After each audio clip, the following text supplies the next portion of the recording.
ಯಾರೋ ಮೂರ್ಖ ನಿಮ್ಮ ಅಣ್ಣ. ಯಾಕಣ್ಣ, ಯಾರಿಗೆ ಈ ಮಾತು? ನಿನ್ನ ತಮ್ಮ ಕ್ರಾಂತಿವೀರ ಬಂದಿದ್ದೇನಣ್ಣ. ಬಾಯಿ ಮುಚ್ಚೋ ಅಲ್ಲೇಕಿ. ಅಣ್ಣ ಎಂಬ ಮಾತನ್ನು ತಪ್ಪಿಸಿ ನೀನು ನನ್ನ ತಮ್ಮನಲ್ಲ. ನಿನ್ನಂತವನಿಗೆ ನಾನು ಯೋಗ್ಯವಾದ ಅಣ್ಣನೂ ನಾನಲ್ಲ. ಸ್ವಾಮಿ, ನೀವು ಹಾಗೆ ಮನೆಗೆ ಬಂದಾಗ ನಿಮ್ಮ ಅಕ್ಕ ಮುಖ ಏಕೋ ಬಾಡಿರ್ತಾ ಇದೆ. ಯಾಕೆ ಸ್ವಾಮಿ ಅವನಿಗೆ ಬೈತೀರ? ಇವನು ನಿಮ್ಮ ತಮ್ಮನಲ್ಲವೇ? ಅಲ್ಲ, ಅಣ್ಣನ ಆಜ್ಞೆಯಂತೆ ನಡೆಯುವುದನ್ನೇ ನಿಜವಾದ ತಮ್ಮ. ಅಣ್ಣನ ಮಾತು ನಡೆಸದ ತಮ್ಮ ತಮ್ಮನಲ್ಲ. ಅಣ್ಣ, ನಿಮ್ಮ ಮನಸ್ಸಿಗೆ ನೋವಾಗುವಂತ ತಪ್ಪು ಕೆಲಸ ನಾನೇನು ಮಾಡಿದ್ದೇನಣ್ಣ?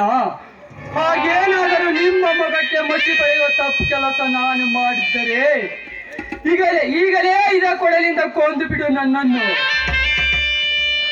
ನ್ಯಾಯ ನೀತಿ ಧರ್ಮಗಳನ್ನು ಸೇರಿದ ನನಗೆ ಮಾತು ಕೊಟ್ಟು ಈಗ ಕದ್ದಿಲ ಕಾಮನಾಟವಾಡಲು ವಾಯುರಕ್ಕೆಂದು ಹೋದ ಗೌರ ತಂಗಿ ರಾಧಿಕವನ್ನು ರೇಪು ಮಾಡಲು ಕೆಣಕಿದೆ ಅಂತೆ. ನಾಚಿಕೆಂದರೆ ಈ ನಿನ್ನ ಏಷ ಜನ್ಮಕ್ಕೆ. ಅಣ್ಣ, ಇದು ಏನು ಅನ್ಯಾಯದ ನುಡಿ ನುಡಿದೆ ಅಣ್ಣ? ಈ ನಿನ್ನ ತಮ್ಮನಿಗೆ ಸತ್ಯವೇ ತನ್ನ ಉಸಿರಿ ಅಂದು ನಿತ್ಯ ಬಾಯಿ ಸಾಗಿದ ಈ ಧರ್ಮವೀರನಿಗೆ ಬಲಾತ್ಕಾರ ಪಟ್ಟವೇ ಸಾಧ್ಯವಿಲ್ಲ.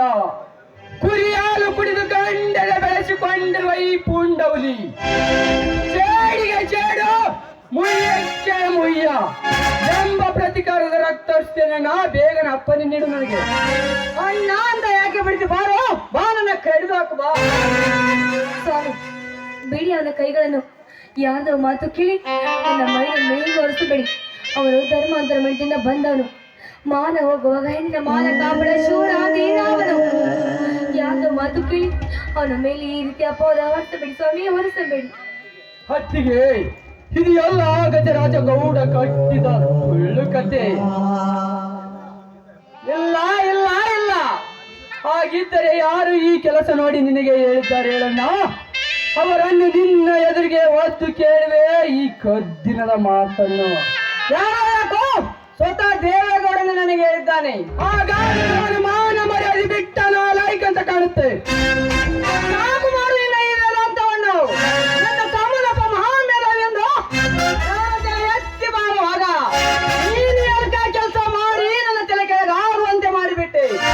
ಮೂರ ಜನರಿಗೆ ನೀನೊಬ್ಬ ಕಾಮ್ ಕೈಗೆ ಬಂದ ಬದಲು ನೀನು ಸಾವಿರ ಮೇಲೂ ಹೋಗಿ ನನಗೆ ಮುಖ ತೋರಿಸಬೇಡ. ಅಣ್ಣ, ತಮ್ಮನ ಮೇಲೆ ವಿಶ್ವಾಸ ಕಳೆದುಕೊಂಡು ನೀನು ಇಷ್ಟು ಕಠೋರವಾದೆಯಾ? ಮುಡಿಯಬೇಡ ನನಗೆ ಅಣ್ಣ ಎಂದು. ನೀನು ಈ ಮನೆಯಿಂದ ದೂರಾಗಿ ಹೋಗಿದ್ದರೆ ಈಗಲೇ ನಿನ್ನ ಕಣ್ಣರಿಗೆ ನನ್ನ ನೇನಾಕೊಂಡು ಈಗಲೇ ಸಾಯಿವೆ. ಬೇಡಣ್ಣ, ಬೇಡ. ಪರರ ಮಾತು ಕೇಳಿ ಎದುರು ಸಾಯುವುದು ಗಂಡಸರ ಲಕ್ಷಣ ಅಲ್ಲ, ಅದು ಏಡಿಗಳ ಲಕ್ಷಣ. ಅಣ್ಣ, ನನ್ನ ಮಾತನ್ನು ಶಾಂತಿದಿಂದ ಕೇಳು. ಯಾವ ಕುತಂತ್ರದಿಂದ ಆ ಗಜರಾಜನ ಮಾತಿಗೆ ಕಿವಿಗೊಟ್ಟು ಆ ಗೌಡ ಮಾನವಿನಾಗಿ ನಿನಗೆ ಈ ವಿಷಯ ಇದ್ದನಲ್ಲ, ಅದೆಲ್ಲ ನನ್ನಂತ ಆತ್ಮ ಸಾಕ್ಷಿಯಾಗಿಯೇ ಸುಳ್ಳು. ಅದೇ ರಾಜಕೀಯವನ್ನು ಒರೆಸಿಕೊಳ್ಳಬೇಕೆಂಬ ಹಂಬಲದಲ್ಲಿ ಆ ಗಜರಾಜವನ್ನು ಬಲಾತ್ಕರಿಸುವಾಗ ನಾನೇ ಆ ಗಜರಾಜನನ್ನು ಒತ್ತು ಓಡಿಸಿ ಅವಳ ಮಾನ ಕಾಪಾಡಿದ್ದೇನೆ. ಅದಕ್ಕೆ ಗಾಯಗೊಂಡ ಘಟ ಸರ್ಪ ತನ್ನ ಸೇಡಿಗಾಗಿ ಕಾಣಿದ್ದಾನೆ. ಅದನ್ನು ನನ್ನ ಮೇಲೆ ಹಾಕಿ ತನ್ನ ತಪ್ಪು ಮುಚ್ಚಿಕೊಂಡಿದ್ದಾನೆ. ಅಣ್ಣ, ನೋಡ್ತಾ ಇರು. ಇನ್ನು ಕೆಲವೇ ದಿನಗಳಲ್ಲಿ ಇದರ ಸತ್ಯ ಏನೆಂದು ನಾನು ನಿನಗೆ ತೋರಿಸಿ ಈ ಮನೆಗೆ ಬರುತ್ತೀನಿ. ನೋಡ್ತಾ ಇರು.